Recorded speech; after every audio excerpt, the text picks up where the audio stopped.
this is a right-wing revolution. It's also a youth revolution, because you really see so much of the youth vote saying that they want to throw off this establishment, Brussels-driven, cultural, technocratic Marxism and actually embrace true freedom, true culture, true identity, let countries be and nations be the way that they were, and also, by the way, predicated on a backlash to mass migration.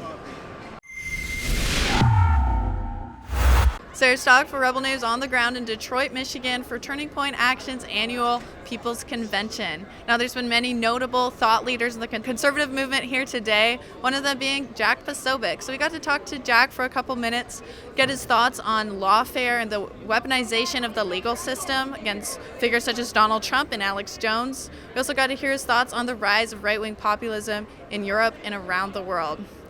Check it out. So what do you make? It seems like there's a lot of lawfare being weaponized right now. We see Alex Jones, Donald Trump, Steve Bannon. What do you make of this? Is this a concerted effort, do you think?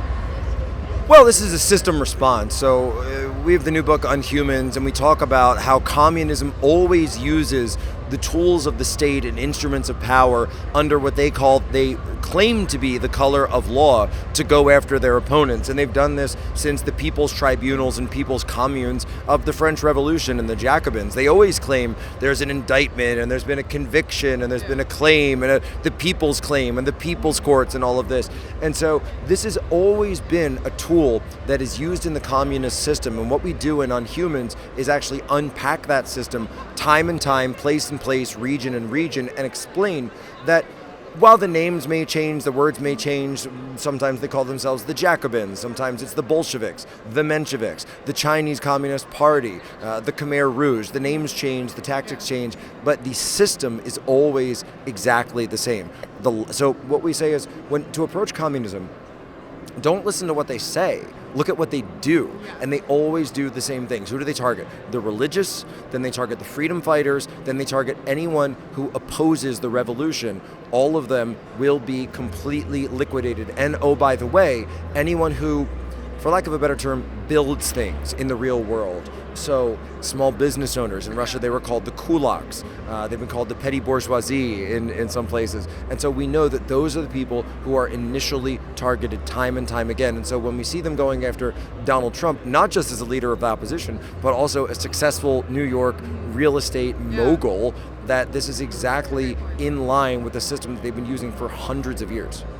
Yeah, and one more question. Have you been keeping up with what's been going on with Europe with the rise of right-wing populism? I love it. What do you think about that? No, I absolutely love it. And I've seen, look, you've got Nigel Farage and the Reform Party are on the way up. You see the Conservatives and Tories to zero seats for the Tories. Then you've got in Poland, in Germany, in Austria, and then of course France. And then everything that we see in France, the Netherlands, it's just country after country after country. And of course, my heart goes out to the brave patriots of Vox in Spain, where we just were.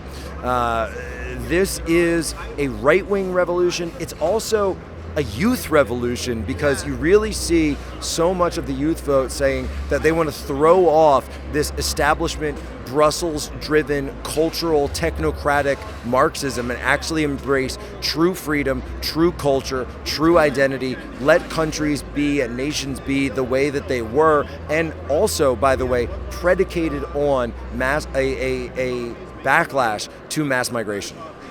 And what do you think is the main driving force that is waking people up to this? Why are people finally voting in these policies now? So I think people, look, I think generally people have compassion, especially Europeans and especially Americans, very compassionate people. And so you get this sense of we have to help the world, we have to help others, and the liberal and the leftist play on those emotions and play on those compassions. They say, well, don't you want to be a good Christian? Don't you want to be religious? Don't you want to follow God's orders? Don't you want to help those in need?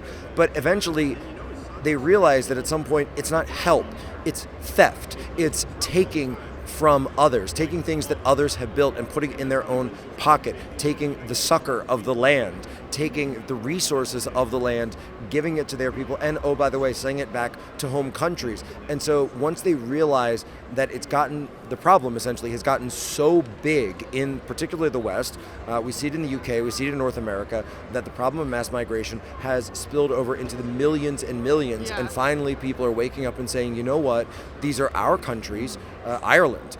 We want them to be the way they were. We have compassion, but our compassion has limits.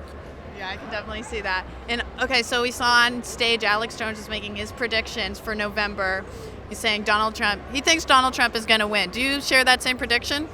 Well, I think if it's a fair fight, Trump wins in a landslide. Yeah. There's no question. But I say that it's 50-50 because we all know it's not going to be a fair fight. And I think we need to watch these elections like a hawk, but also patriots and everyone in America within sound of my voice, if you are part of the Patriot movement, you have to understand it's go out to the people that don't normally vote. Go out to find new voters. And so we're telling people 10x your vote. You know, taking the old Grant Cardone line, 10x your business, 10x your vote by going to 10 people who are either unregistered or they're people that are just not participating, already engaged in the political process. Get them engaged because we've already got us. We've got to go get more, build this movement. And by the way, with the plethora of options that are available now for early balloting and ballot drop boxes and mail-in balloting, guess what? Embrace all of it. Bank those ballots, chase the ballots. If we do that, we will win. And by the way, not everybody's got like a platform or a law firm or, you know, Elon Musk and can just go buy X and do whatever you want with all the money. But what I would say is, you know what you do have? You got a backyard, you got a house, you got a community center. Bring people together, throw a 4th of July barbecue, go and do something in your community that just brings people in around America. And then when people reveal to you that they might be interested in Trump, then you start bringing them in through that. If you would like to keep up with our coverage of this event and help support our independent journalism, please head over to www.rebelnewsusa.com.